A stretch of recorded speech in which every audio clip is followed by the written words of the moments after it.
Hello and welcome to English Digest. I'm Seb. And I'm Elsie. Hey, Seb, you know what? I'm going to adopt another cat. Wow, congratulations. Yep. Do you have a pet cat? Do I have a pet cat? No. I have pet guinea pigs, actually. You have a guinea pig? Yes, I have two. That's so adorable. They're very, very cute. But yes, no, I'm not really much of a cat person, to be honest. So you're more of a dog person? I'm more of a dog person, yeah. Or you're more of a guinea pig person? I am definitely a guinea pig person. I think they're adorable. Yes, I would say I'm more of a dog person. I had a cat when I was young, and it was the worst pet I ever had. Really? He was horrible. He was horrible? What did he do to you? Scratched me all the time. Aww. And so I don't hate cats, obviously. I think cats are great. But I had all of the experience with cats that I need in my life when I was a kid. I don't think I need another cat. So you've had enough of them. But that's lovely. Okay. I know what you're saying. Cats are adorable, but sometimes they can be really mean. They can be. They can be very mean. They can be very difficult to take care of, in my opinion. But I mean, it is good that people want to take care of cats because there's a lot of cats that need taking care of. Yeah, right? and I can imagine cats being abused by human beings. That's just horrible.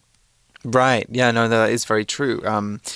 Cat abuse or animal abuse is a very serious issue, which is unfortunately everywhere.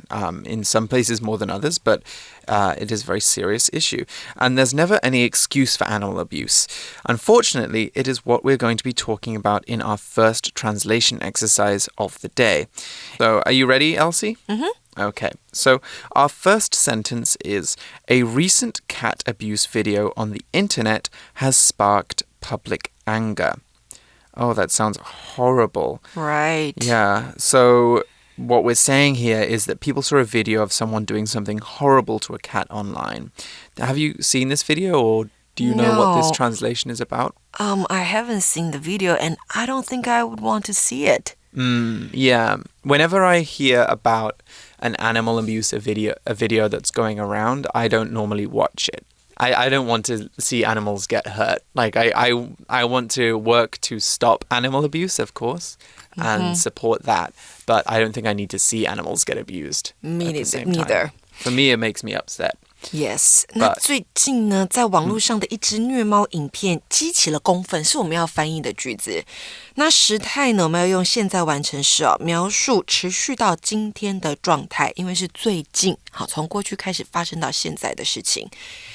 Okay, so here we're talking about this, and first we're going to take a look at the word abuse. 虐待 abuse 在这边呢做的是名词使用，那常见于社会的新闻版面，像是 child abuse, elder abuse, or animal abuse. So for example, due to the child abuse, Roy suffered in his youth. He had trouble trusting people. 那因为呢他小时候曾经被虐待，他不容易信任别人。So abuse is obviously is very bad or harmful behavior, but we can use it in a lot of different contexts and situations. We can turn it into an adjective, abusive.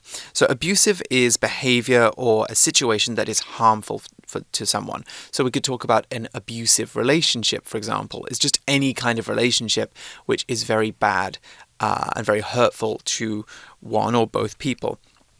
Abuse can also be used as a verb as well if we pronounce it slightly differently. So it's spelt the same as the noun, but we say abuse with a Z sound rather than abuse with an S sound.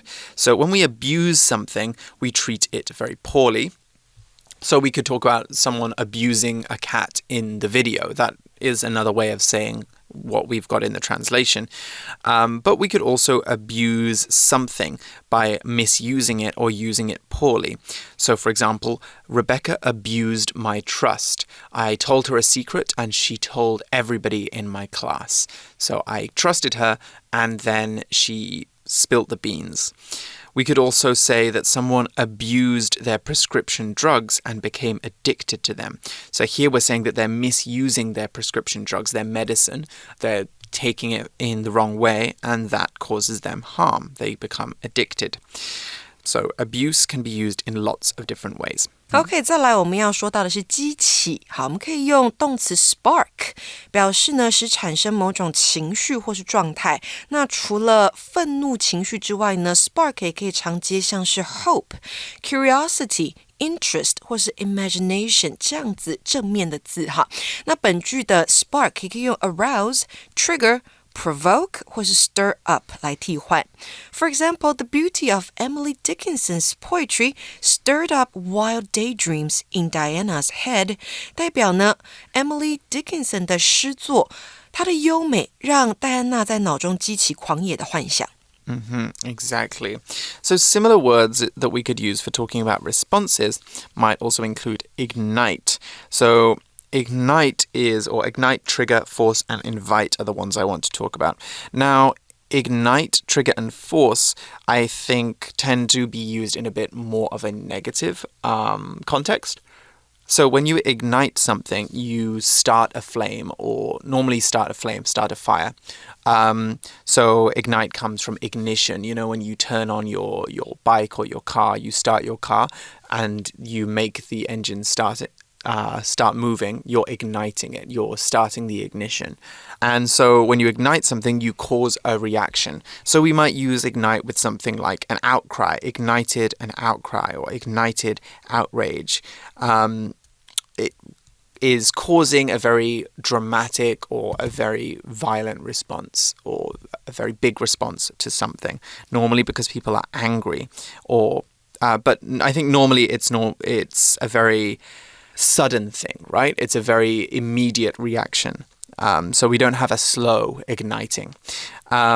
We could also say trigger. Now, trigger also sounds a little bit violent because it comes from the trigger of a gun, the thing you pull to fire a gun. So when you trigger something, you cause a very explosive, sudden, and violent reaction. So you could trigger outrage. You could trigger rioting, which is when people, run around in the streets, break into stores and steal things and get into fights.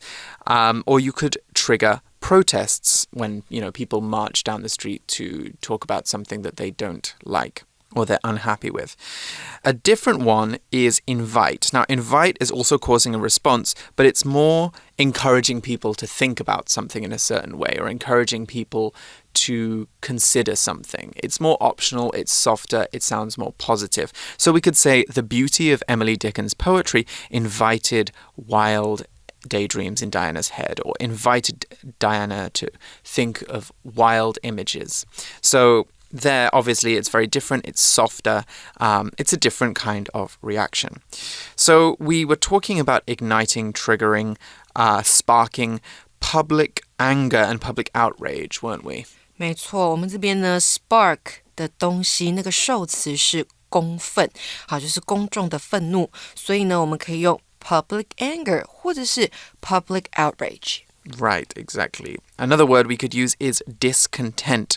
Now, discontent means unhappiness, dissatisfaction, general anger. It's a bit of a broader word, and it just shows that lots of people are not happy.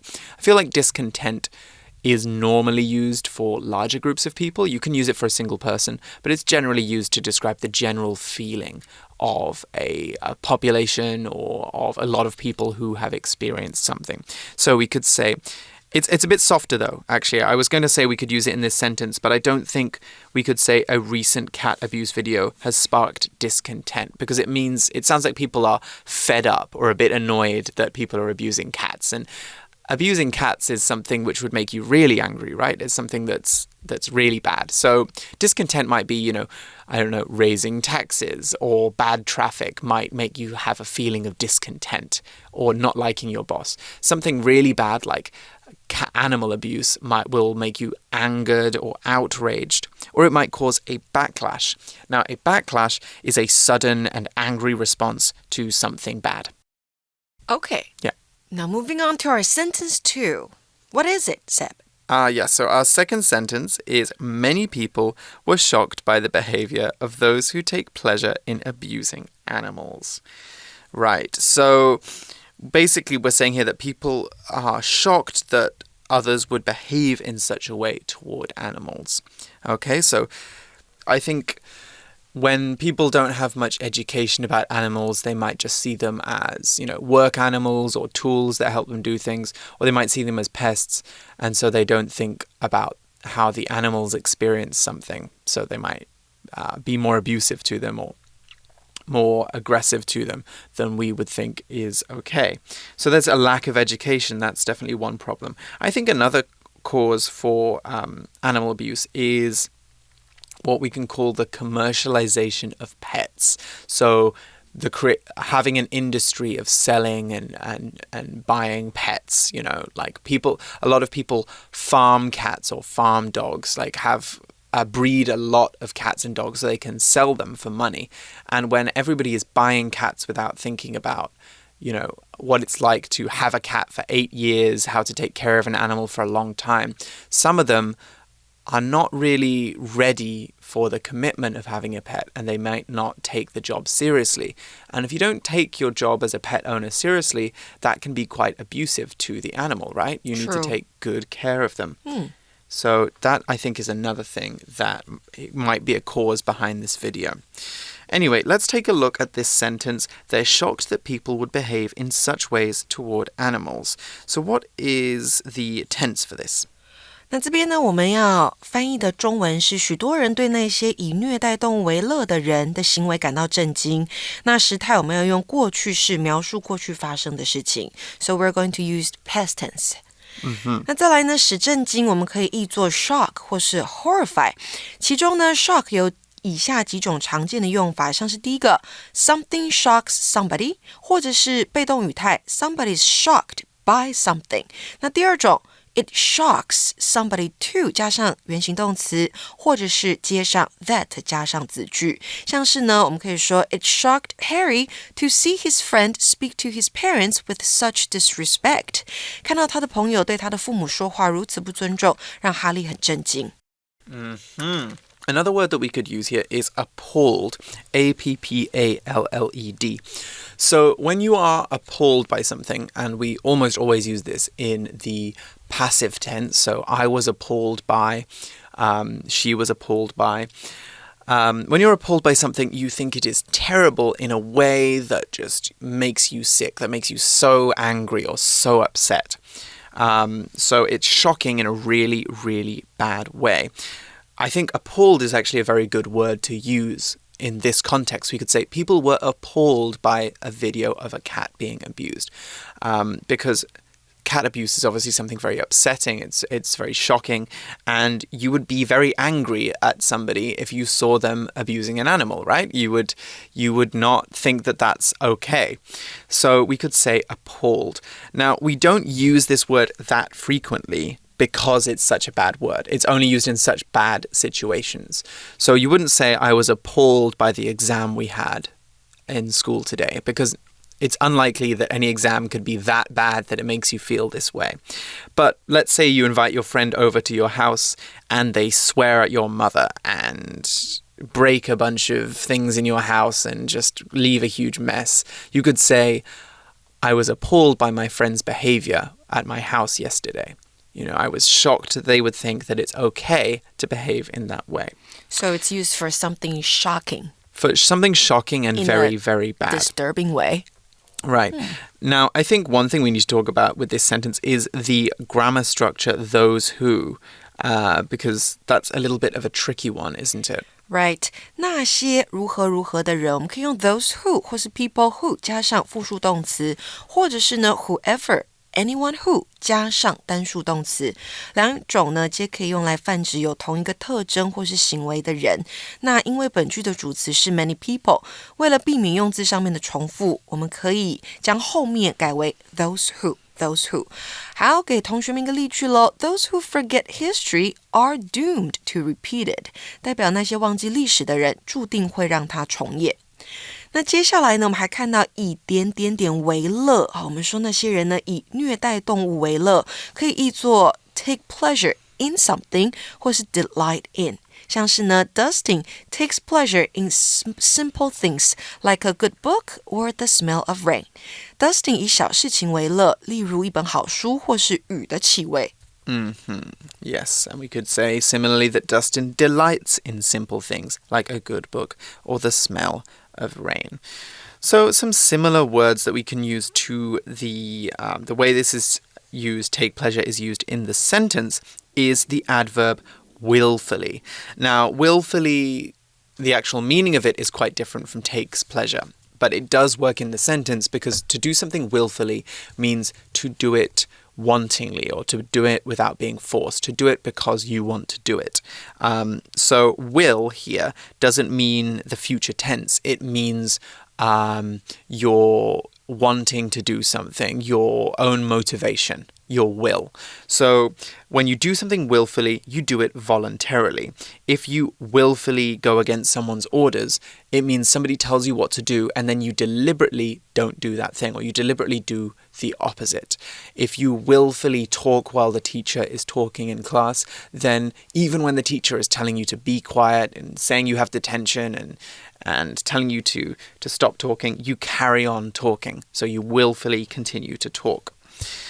So we could say the bad student willfully ignores his teacher in class. All right, let's take a quick break here and then we will continue with our second translation.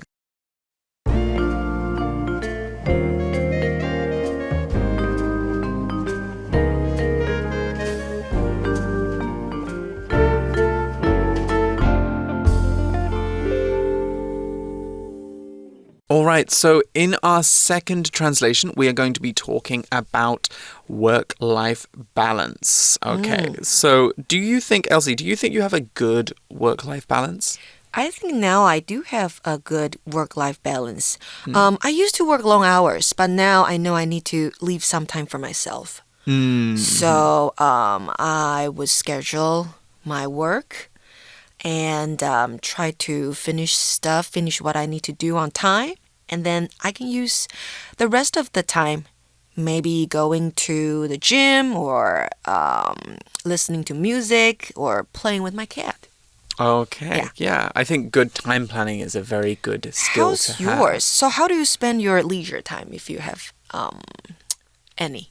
If I have any. Yes, my work-life balance is not the best right now.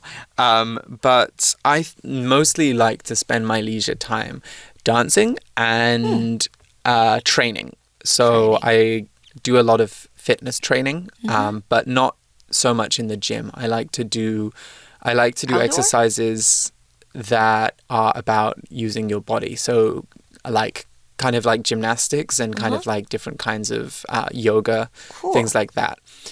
So I like to train and I like to dance. I think exercise is a really good way to release stress. Sometimes I even do it in my lunch break because, you know, it makes it feel like you're having a little bit of time to yourself in the day, which is nice. And that's very important. It is. And I know a lot of people actually at my last job would also do exercise in their lunch break as well, because that helped with their work-life balance. So exercise is a really important thing to do, a really good way of alleviating stress, of making yourself feel more relaxed. And that is something I think that people might need to understand if they identify with our translation sentence for this segment. So our sentence is, if you only care about your work but neglect your health, you'll end up losing everything. Very dramatic sentence there. Work-life balance is, of course, very important. And this makes me think a lot about burnout. Do you know about burnout, Elsie? Burnout, like you do so much of your work and you finally end up really, really exhausted? Exactly. So when I think of burnout, I always think of candles. You know, if you burn a candle until there's nothing left, you've burnt it out. It's exhausted. There's nothing left of that candle. So when we feel burnout, it's because we're working so much or we've taken on so much work that we have no way of finishing it. Or we finish it, but we use up all of our time and energy on it. And we can feel very depressed, very tired, generally hopeless. We can feel like we're not doing enough or very guilty when we feel burnout. There's an expression we often use in English, burning the candle at both ends. And that is when somebody is doing way too much stuff, so they have no time for themselves. So definitely I use that from time to time. Yeah. So what is the translation for this sentence? 好，我们这边的中文呢，要翻到英文里面的是，如果你只在乎工作，但是忽略自己的健康，你最后将会失去一切。那我们的时态呢，前半句是 if 子句，使用现在简单式，后半句呢，则用未来简单式描述可能成真的事实。那我们先来看看忽略要用哪个字哦，我们可以用 neglect， 那还可以用 ignore、overlook 或是 disregard。那这一些动词都是及物动词，表达有意的不去理会应该注意的事情。像是呢，我们可以说 Lindsay disregarded her own safety when she chose to drive her scooter without a helmet. 当她呢选择骑机车不戴安全帽的时候，她就是忽略了自身的安全。Right, so if you're neglecting your own health, you're not taking care of yourself. You're not thinking about what to do well with your body or how to take care of your body. So here we're talking about working too much and only caring about your work, and that not being good for your health. Of course, if you're not sleeping enough, if you're not doing any exercise, you're going to cause some serious problems for yourself. Here's an example of how to use neglect in another sentence. James neglects his health, smoking heavily, eating fast food, and drinking sugary drinks every day. So smoking, eating fast food, and drinking sugary drinks are all bad things to do, right? They're all bad for your health. And so to do them all the time is to not think about your health, not take care of your body. And so that's neglecting your health. Yeah, and that's your physical health. Your physical health, yeah. Yeah, your mental health is also important. Right, that is a very good point. So what does it look like when we neglect our mental health? What is some things that we might be doing or not doing? Maybe just having no time to yourself. That's true, yeah. And I think it's harmful to your mental health. True. I think also suppressing your feelings. Yes. Suppress your feelings is to not express your feelings or not think about them. So every time you have an opinion, you keep it to yourself. Every time you feel bad or upset or hurt, you don't talk about it. That's neglecting your mental health, right? Because it's not giving yourself the freedom to feel what you need to feel. You're going to feel very pressured and maybe depressed if you behave like that. Yeah, so talk about your problems and it's good for your mental health. Exactly. So, what's going to happen to us if we only think about work? OK， 这边呢后半句它是还蛮严重的。他说你最后将会有怎么样的结果？那最后将呢，我们可以用 end up 或是 wind up。后面加上 VING 或者是介系词加名词或者是形容词，那可以表示最后以怎么样的方式告结，隐含最终的状态或结果不是以前最初预期的样子。So wind up and end up we can use to talk about consequences. So consequences are the effects or the results of your actions. Normally when we're talking about consequences, we're talking about bad or negative outcomes. So we don't talk about a consequence being that you win a competition, it's not going to be something good. Normally, we're talking about bad outcomes. So for example, we could say, consider the consequences before you quit your job. Think about what might happen if you quit your job. Think about the results of your actions. Another similar sentence we could say is weigh up the consequences, or a similar phrase, is weigh up the consequences. When you weigh up something, you think about it, you consider it. So that is another way you could talk about this. Now, our next sentence is, after all, your achievements will be in vain if you can't enjoy them due to poor health. That is very true. I think for me, this reminds me of a time a few years ago that I was working 2 jobs and was earning very good money, was very happy with that part of my life, at least, didn't have to worry about money. But I had no time because I think I was working about 60 or 70 hours in a week. 70? Yes. 70? Yeah. Wow. And so I was very, very stressed and very, very tired all the time. So I had loads of money, but I never enjoyed it. And when I had one day off, I felt so much pressure to do everything. I was never relaxed. And so after a while, I thought, I don't want to do this anymore.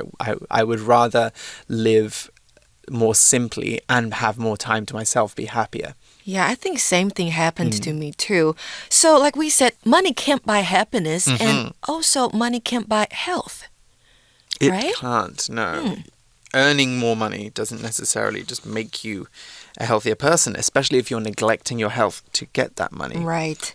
那这边呢，我们要翻译的这个中文是，毕竟呢，如果你因为健康欠佳而无法享受你的成就，他们将会是枉然的。那时态一样 ，if 子句使用现在简单式，主要子句就用未来简单式描述可能成真的事实。那毕竟呢，我们用After all 可以置于句首、句中或句尾，作为补充论点，支持前面的所叙述的事情。像是呢，我们可以说 You should be nicer to your sisters。分号之后接 After all 逗点 They just want to play with you。你应该善待你的姐妹，毕竟她们只是想跟你玩而已。Yeah, a similar one we might want to use is at any rate, which means no matter what the specifics of your circumstances. It could also mean and anyway. So, for example, I don't think I'll finish my work in time to play soccer with you today. At any rate, it's probably going to rain. Okay, so regardless, it's probably going to rain. Now, we've also got this word achievements, don't we? 是的，成就呢，我们可以用 achievements 或是 accomplishments， 两者呢解释为成就的时候呢，都是可数名词的。那我们的例句说的是Yuna's achievements as an ice skater have made her famous around the world。代表这个人呢，他身为一位滑冰选手的成就，让他享誉国际。So it's obviously a very good thing to achieve things, to make great achievements. But what about when the things that you achieve can't be enjoyed or you don't get to enjoy the results of those achievements? 好，所以我们说枉然的可以怎么翻呢？我们可以用 in vain。那形容词 vain 这个字啊，它表示的是徒劳的、不成功的。好，常常用于比如说 a vain attempt。A vain bid 或是 a vain effort to 后面加上原形动词或是 that 加上子句，表示徒劳的尝试或者是努力。像是呢，我们可以说 We made vain efforts to convince our parents to get the vaccine。也就是说呢 Our efforts to convince our parents to get the vaccine were in vain， 代表我们努力说服父母去打疫苗，但是结果是白费的。那再来呢，我们还要讲到健康欠佳可以怎么说呢？我们可以用 poor 这个形容词来形容 health。 Right. And we also have this, so yeah, if we're talking about poor health, poor quality of someone's health, poor body condition, we might also want to use the phrase ailing. Now, ailing, A-I-L-I-N-G, basically means to be very sick and probably to be getting worse. So when we talk about, we might talk about ailing health. So if you have been working really hard for a really, really long time, and you've not been taking care of your health for a really long time, and your health has been getting so bad that you need to go to hospital, we could say that you have ailing health. Now, ailing is used in very dire situations. So we would only say ailing if you were really, really sick. We wouldn't say, oh, you'll have to stay home today because of your ailing health, but you'll come in tomorrow. But we might use it if you got really, really sick. So obviously there are consequences for not taking good care of yourself, and that is why we need to think about our physical and our mental health. All right, that's all the time that we have for this episode. So we are going to join you again later in the month for our topic-based writing. Until then, bye-bye. Bye.